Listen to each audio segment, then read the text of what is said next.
অবশেষে সুদীপাকে চিনতে পেরে সুদীপার সামনে এসে সুদীপার আসল পরিচয় জানালো সূর্য। অনুরাগের ছোঁয়া ধারাবাহিকে দেখা যায় ওই ধাবার সামনে সুদীপা আদিত্যর কথাই ভাবতে থাকে। সুদীপা ভাবতে থাকে, আপনি একবারও আমাকে ফোন করলেন না, একবারও আমাকে খোঁজ নিলেন না, তবে কি আপনি আসবেন না আমাকে নিতে? অন্যদিকে আদিত্যর ভুল ভেঙে যায়। আদিত্যর ভুল ভাঙিয়ে দেয় আদিত্যর মা। তার মা তাকে বোঝায় সুদীপার মতন মেয়ে কাউকে ঠকাতে পারে না। তারপর আদিত্য মনে মনে ভাবে যে আমি যাব সুদীপাকে, সুদীপা তুমি যেখানেই থাকো আমি তোমাকে আনতে যাব। এরপর আদিত্য তরুণবাবুকে কল দিয়ে জানতে পারে সুদীপার গাড়ি কোন দিকে গেছে। আরও জানতে পারে যে সুদীপা অভ্রর সাথেই আছে। আদিত্যর ভুল ভেঙে যায় আর ভাবে ছি আমি কী সব ভেবেছি সুদীপাকে নিয়ে। এরপর সুদীপার চোখে জল দেখে অভ্র বলে, তুই কার জন্য কাঁদছিস? যে তোর কথা ভাবে না তার জন্য? সুদীপা বলে যে না ভাইয়া, আমি মনে হয় ওকে ভুল বুঝেছি। এরপর দেখা যায় বেশ কিছু গুন্ডা এসে সুদীপাকে উল্টোপাল্টা কথা বলতে থাকে।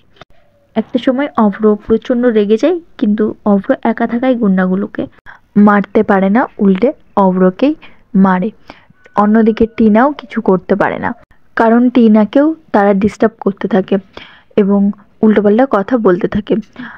এরপরেও আমরা দেখতে পাই সুদীপার গায়ে গুন্ডাগুলো হাত দিতে যাবে, তখন সেই মুহূর্তে হাজির হয় আর কেউ নয়, সূর্য। এরপর গুন্ডাগুলোকে রামধোলাই দিয়ে যখনই সুদীপাকে দেখে সূর্য তো অবাক হয়ে যায়, আমি কাকে দেখছি? এটা তো দীপা। সুদীপা বলে, আপনি কি কিছু বলছেন? ধন্যবাদ আপনাকে, আপনি না থাকলে তো আমাদেরকে বাঁচাতেই পারতো না। এরপর সূর্য সুদীপাকে জিজ্ঞেস করে, তোমার নাম কি? সুদীপা বলে, আমার নাম সুদীপা।